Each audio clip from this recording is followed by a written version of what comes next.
কোনো কাজ মন দিয়ে করলে সেটা অবশ্যই হয়। আসসালামু আলাইকুম সবাইকে। সবার কি অবস্থা? আলহামদুলিল্লাহ আমিও ভালো আছি। তা আজকে যে কেকটা দেখতেছেন এটা করতে গিয়ে অনেক চিন্তা করতেছিলাম যে আমি পারবো কিনা। তো ১ম এ তো বলেছিলাম যে কোনো কাজ মন দিয়ে করলে সেটা অবশ্যই হবে। শুধু ধৈর্য আর একটু কষ্ট করতে হবে। যে এই কেকটা আমি অনেকদিন থেকে বিভিন্ন পেজে দেখতেছি অনেক আপুরা বানায়। তো আসলে এটা আমার কাছে অনেক নতুন বা অনেকের কাছে এটা নতুন হয়ে থাকতে পারে। কারণ এই শেপের কেকগুলো এখন অনেক চলছে, ট্রেন্ডিং এ আছে ধরতে গেলে। তো আমি ভাবতেছিলাম যে আমি পারবো কিনা। তো অনেক চিন্তা করার পর ভাবলাম যে না, একবার চেষ্টা করি, একটা রিস্ক নিই। তো যাই হোক, আমি কিন্তু যেভাবে করতে চেয়েছিলাম সেভাবে না হলেও তার কিছুটা হলেও পেরেছি।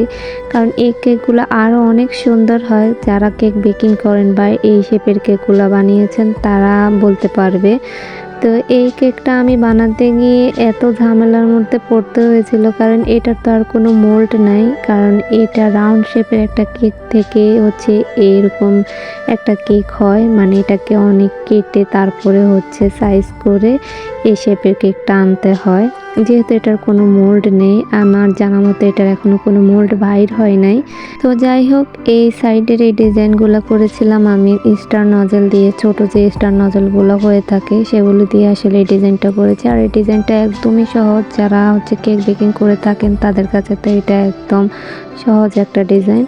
আর মধ্যখানে যে অ্যালবামের মতো ছিল, এখানে আমি ভাবতেছিলাম আর কি দেব। ভেবেছিলাম হয়তো রোজ দিলে ভালো লাগবে। আবার চিন্তা করলাম যে অনেকে তো রোজ বানিয়ে থাকি, এই ধরনের হচ্ছে ফুলগুলো আমার একটু কম বানানো হয়ে থাকে। তো ভাবলাম এখানে এই ধরনের ফুলগুলো একটু দিয়ে দেই, মানে চেরি ফুলগুলো। তো চেরি ফুলগুলো কি কালার দিব সেটাও চিন্তা করতেছিলাম। তারপর ভাবলাম পার্পল কালারটা দেই।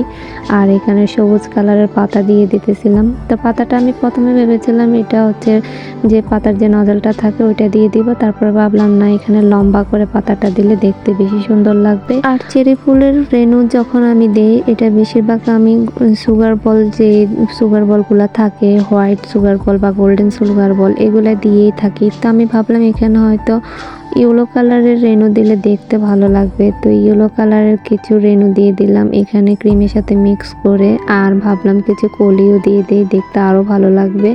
তা আসলে ইয়েলো কালারটা দেওয়ার কারণে পার্পল কালার যে ফুলটা এটা অনেক ফুটে উঠেছে, সেটা অবশ্যই আপনারাই বলবেন।